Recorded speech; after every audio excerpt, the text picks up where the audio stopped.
for all of us collectively, but also for each one of us individually. I want to do this because I think we tend to trivialize the passion. We hear about it read in the scriptures once a year. And it all moves so quickly that sometimes we fail to understand what's really going on. The first thing I want to look at is his agony in the garden. Jesus sweat blood. This is an actual medical condition in which you are under so much stress that the capillaries underneath your skin break and blood pours out of the pores in your skin. Most people think that Jesus was under so much stress because he knew about the impending death that was coming. And that's certainly true. That was part of it. But the other part was that Jesus knew what it was like to be a sinner. You see, when Jesus really began to suffer internal anguish, emotional anguish, psychological anguish, it is right after the Last Supper, in which he shares with us in a one-flesh union, in which he pours out all of his body, blood, soul, and divinity into our human nature in the Eucharist. And we receive that, and we give back to him all that we are. He gives to us God. We give to him sin. Jesus in the garden is feeling what it's like to be a murderer. He's feeling what it's like to be a betrayer. He's feeling what it's like to be an adulterer, to be a thief. He's also feeling what it's like to have those sins committed against him, because he has received our disease. He has received sin. And he's going to carry it to the cross. He's going to crucify it. And he's going to allow us to rise free from sin. And not only does he feel it committed against him because he's God, he feels sin past, present, and future. Not to mention the impending suffering that's coming from his death. So yes, I would have sweat blood too. No one has suffered more than Jesus Christ ever in the history of mankind. He was perfect, and so he suffered perfectly. What happens with this medical condition is when the blood breaks underneath the skin, it does the same thing that would happen if you would hit yourself on the head. It causes a bruise. If Jesus is under this much stress and he's sweating blood, historically, some scripture scholars and even historical physicians say that Jesus' whole body would have become bruised. Now,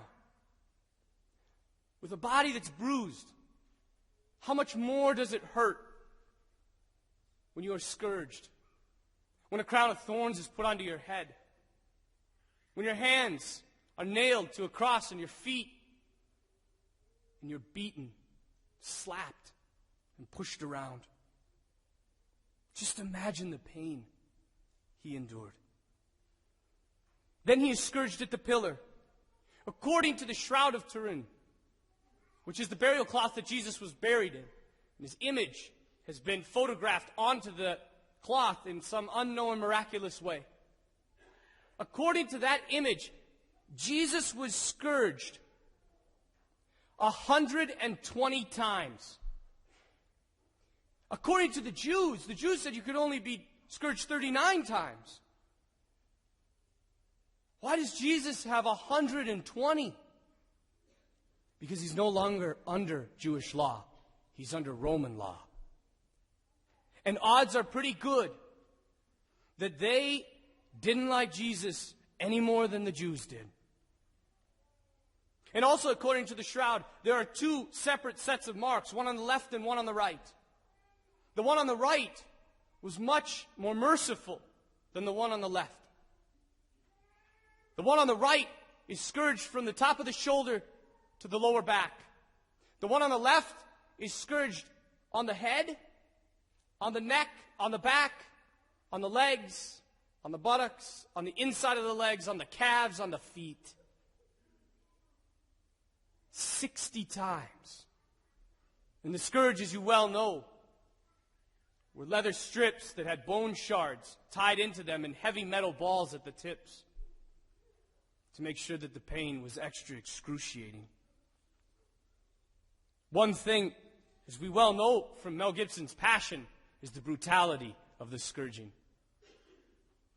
But Mel Gibson's co-producer, while we were in Rome, came and spoke to us and showed us the Passion, and we asked him at the end, was it really that bad? There's times in that movie when you just say, please, stop hitting him. And he looked at us and he said, historically, it was worse. In the image of the shroud, his eye is swollen. His right eye and his left, but his right eye especially. Now remember, the shroud is an image of Jesus after he's died. His blood has gone out of him. The swelling has gone down. Doctors who have studied the shroud think that Jesus' face on the right side was so disfigured, you could not even see his eye, let alone make out his head. He had been beaten so badly. The crowning of thorns. Oftentimes we just think that they weaved a little crown and set it on his head and that was it. The thorns in Jerusalem that were used for the crucifixion are 2 to 4 inches long. And they don't make a nice little woven crown. They cut a branch off, they squish it together, and they set it on his head, almost as a hat. And then it says that they repeatedly struck him and said, "Hail, King of the Jews! Hail, King of the Jews!" Well, again, we think of something little. On the Shroud of Turin, there are 15 puncture wounds in the skull of Christ. That means that the thorns punctured into his skull. And that's what kept it on his head. Doctors say the only possibility for this was an intense amount of pressure applied to the head of this man.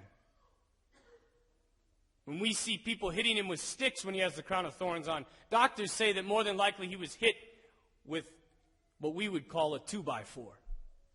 Across the side of the left part of his head, then across the right side, and then on top. It was the only thing that had enough power to puncture his skull. Also evidence on the shroud is that his face, his nose especially, the cartilage was broken and was rubbed raw, along with his shoulders and his knees, because he fell and had no way to control himself.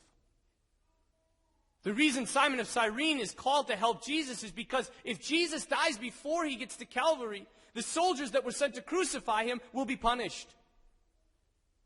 This helps us understand why Jesus only lasted 2 to 3 hours on the cross.